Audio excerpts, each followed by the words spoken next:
And welcome back. And we're going to look at the rest of the league now, and we're going to get into a few of the teams. We're not going to get into all the teams because obviously we have time constraints here on the show, but we'll go to a few key signings for certain teams, and we'll kick off with the Melbourne Tigers. The big one coming out of that is Daryl Corletto, Ben Dixon and Jimmy Todd there for Melbourne. JB, if you've got any comments you can throw in there. Melbourne were a side, obviously, as Gazy described last year. They're a side that were learning and they were developing. They come down here against us. They had a bit of a tough time. And, I mean, to try and, keep that group together and add a bit more experience can only be of benefit. And, of course, our coach, Andrew Gaze, not recommitting to next season with the Seabull team. He's opted to coach the under-18s within the club there. We're going to go to Ballarat. And we're going to go to the women on this one. To earlier today, or as we record this on a Wednesday here in Hobart, Christy Rinaldi has re-signed with the club, so the veteran there for Ballarat re-signing. Joy Burke was the other key signing as well too.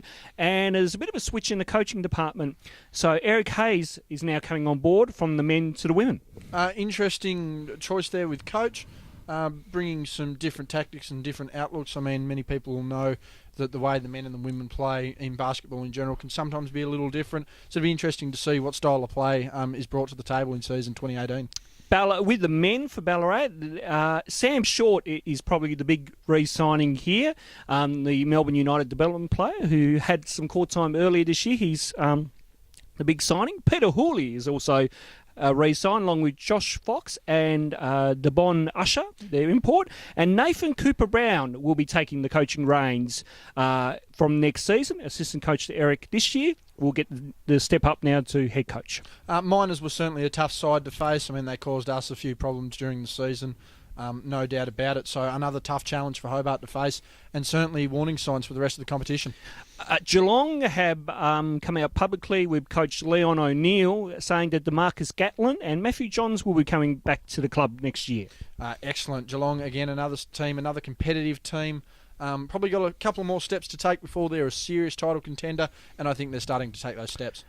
The reigning champions in Mount Gambier have got a pretty big re-signing list. Lewis Thomas, Eric Burton, Kane DeWitt and Luke Jamison have re-signed for this year. And Lewis Thomas, as we talked about in our first segment, is the new signee player. Absolutely. And much noted by Mount Gambier as well. Obviously, Mount Gambier, a strong team, always been a strong team and continue to be a strong team. If they're not the benchmark for the season for both the men and women's competition, then I don't know who is, honestly. They're the team to beat, probably in both divisions.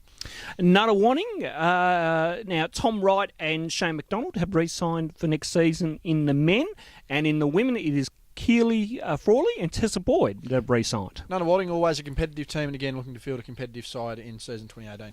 The Santriang Sabres have picked up Alistair McDonald, Nathan Crosswell, Simon Ginobili, who coached the women's side this season and has made the switch to the men's side. Sandringham, developing side again, a little bit like Melbourne, slowly growing, slowly getting up there, and again, they're taking the right steps in the right direction.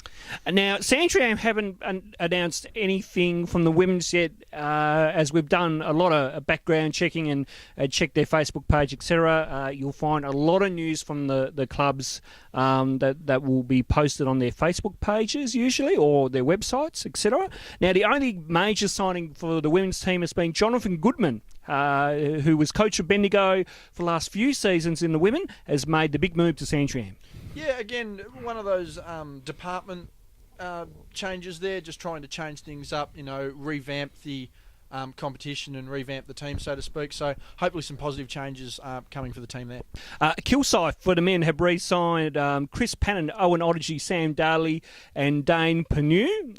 Dane Penu and Sam are new to the club, with Chris and Owen re-signing. And, of course, Justin Schuler has re-signed for next season as well, too, as the men's coach. In the women, it is Sarah Parson, Jasmine Gill, Angela Beadle, the reigning Seabull Women's MVP, Chelsea D'Angelo and Rosie Malt. Well, that's lucky that we've re-signed the People's MVP, Ronald, and that we can feel just as much of a competitive side as Kilsyth.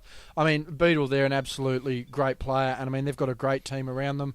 So yeah, look for Kilsyth to be right up there again this season. So there you go. We've gone through some of the teams with signings and that. We have noticed that other clubs have done public tryouts or are about to start open tryouts for all their C-ball teams. So just keep an eye on all the Facebook pages of the clubs to find out all the latest news and marquee signings. Also, you can keep up to date with us at Facebook. Just search just search Hobart Chargers on Facebook, I should say, and you can find us there where we'll give you a lot more information as well. You can also check us out on Twitter at Hobart_Chargers as well too, and you can hit us up on Instagram as well at Hobart Chargers. We'll take a break and we'll come back with our final segment right after this. Questions are...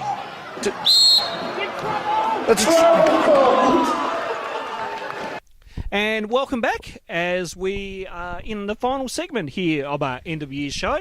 Now, just one thing we forgot to mention, Bendigo have made a massive key signing in their men's side with 2016 MVP Jeremy Kendall coming back to the Braves there. And also in the women, Megan Moody is going to coach the women's side. And we've been told that she is the first inaugural women's coach for the Bendigo Braves. That's two huge announcements on two completely different aspects there, Ronald. I mean, Jeremy Kendall, you and I did a little bit of work with Jeremy, so to speak, with some highlights packages, and Jeremy's arguably the best player in the C-ball from all accounts there. I mean, the MVP from 2016, a great all-around player. Follow Jeremy on Twitter, he's always good. And yeah, the first inaugural women's coach there for Bendigo, a historic moment for the C-ball, and certainly something to be proud of there. Absolutely, JB. Now, we're just going to get into some news around the other league. Now, Chargers TV has made contact to the league in regards to the 2018 fixture, and from what we've been told by league officials, the fixture is hoping to come out by the end of the week. The initial draft of the roster was sent out to all clubs for comment and feedback, and we believe that was already done, and now we're just waiting for the league to confirm that the fixture will come out by the end of the week. If not, it will be early next week, and that's what we're hearing. Now, the league also declined to comment on the new format that is happening. Now, there's only one entire comp this year. There's no two conferences at all, so there's no South or East as what we've had in the past. So we can only speculate, JB, what the new format will be. We know we're hearing it's a 20-week roster that will start around April, so that's what we've heard from a few of our sources. But the format, what do you think they'll run? It's going to be interesting. I mean, obviously, when you've previously been going off South Conference champions, East Conference champions, running a top 4 and a top 8 out of each conference.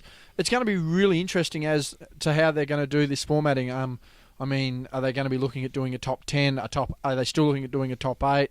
How are they going to structure their playoffs? So it'll be really interesting, and I think it'll create a new dynamic, but the dynamic itself will certainly alter the way I think teams will prepare for the season, how they will play during the season, and based on what we've seen with our scouting report, just how teams are going to recruit and what they're looking for heading into the season. So, I mean, I'm excited, something new, a lot of changes around the league. Change can often be bad, but I think it can be good in this circumstance. I mean, let's see what's going to happen. It can be only of benefit if they've decided to come up with it. And that's all we have time for in this edition of Chargers TV. It's great to bring the show outdoors here of Studio B.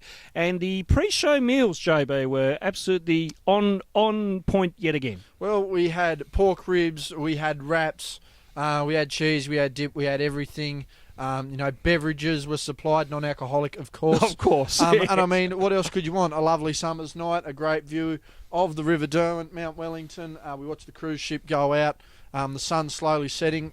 Can't ask for much more, really, Ronald. Absolutely, JB. A lot happening before Santa Claus comes into town in the next week or two. As, of course, we've got Santa Claus here on our set. Just a little miniature thing. Also, just to let you know, we're looking at we're looking to put the show on location next year. So we're going to, we'll still keep Studio B around, but we'll go to some other places as well too, and we'll let you know of those venues in the new year. But from all of us here at Chargers TV, we wish you a Merry Christmas and a safe and happy New Year.